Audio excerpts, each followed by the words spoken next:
Good morning, everybody. It's Roger Emerson. It is your Monday music moment. This is the sixth in a series of everything you wanted to know about composing, arranging, and publishing, at least in the choral world. And as promised last week, I said that we're working on my compositional kind of approach. And I've been thinking more about it, and I suppose I'm more of a songwriter than a composer.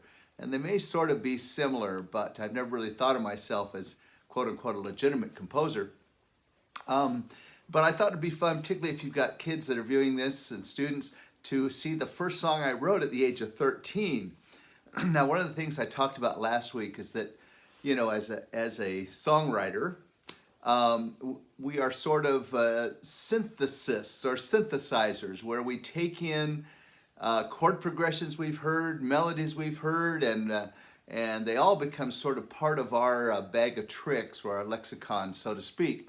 And so at 13, as I look back on this piece, I didn't remember this at the time, but I thought about what other songs used a similar chord progression. Now, I started playing guitar at the age of 10. So by the time 13, I'd learned to play bar chords. So for any of you who are guitarists, it takes a while to build up the strength in the hand there. But there were a couple of songs that used this, what I call one, meaning tonic, and then flat 7 chord progression. It was like tequila. Bum, bum, bum, bum, bum, bum, bum. Bum, bum, bum, bum, bum, bum. And there was also, I think it was the Kinks, right? You really got me going. Girl, you really got me going. You got me one, da, da, da, da, da, da. However the lyrics go. Anyway, so I sort of had this progression in mind when I wrote my first song. Hey, little girl, you've been treating me bad. Because that's what they do, right, guys? There we go. Hey, little girl, you've been making me sad. Really important lyrics. Forgive me, little darling, come back to me. And so on. So anyway, I'm sure another verse and chorus. I don't think there was a bridge, if I remember right. But, as I look back on that, some of the things that work, it follows sort of a blues form of the 1 chord, 1, flat 7, 1, flat 7, then the 4 chord, 4, and it's flat and 1 step below, sort of modal, I guess we would call it, and then 5 chord, 4 chord, 1 chord. So that was a fairly straight ahead kind of progression. I'm sure I'd been playing some blues at the time, and out came this song of heartache, so to speak. A lot of songs in my youth were sort of heartache driven, as I think a lot of songs are about love, if you think about it. So that was sort of my entree, and I kept writing songs, some better than others, over the years. Got into a rock and roll band at the age of 14, and wrote songs for the band, and it was really pretty terrific. But the thing that sort of sticks with me is the importance of writing every day.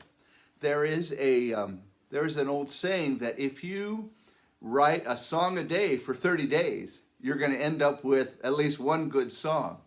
And so that's sort of the way that goes. But anyway, so that was sort of my start in songwriting, and as I kept writing songs and finally went on to college, finished my degree, came back and started writing songs for my own students.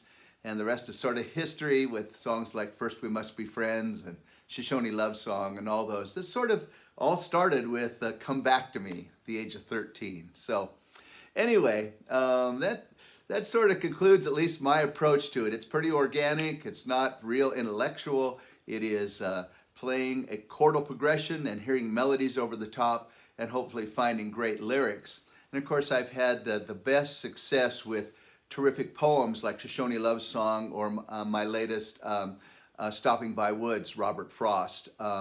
And those were both written on piano, interestingly enough. So it never hurts to sort of stretch out. If you're a guitarist, go to piano. Maybe you can learn some guitar or ukulele. Setting up a drum beat is a great way to write songs. You put it down and it sort of gives you a groove. and you create your chordal progression over the top and your melody over the top of that. Sometimes if you're not a good lyricist, maybe you have a friend who does write poetry, and those collaborations can be terrific. Look at Lennon and McCartney. Certainly it worked for them and many others. So next week I'm gonna move on sort of in this series. I'm gonna say it'd be number 7, but it's going to be step by step how to request a synchronization license or sync license for your virtual choir. So we'll talk about that. We'll also talk about master license and why those two are really important if you're going to do a virtual choir. So until next week, this is Roger Emerson. I hope you have a great week. Hope you're getting into some degree of normalcy as we move forward. Be well, be safe, be careful, and we'll see you next Monday. So long.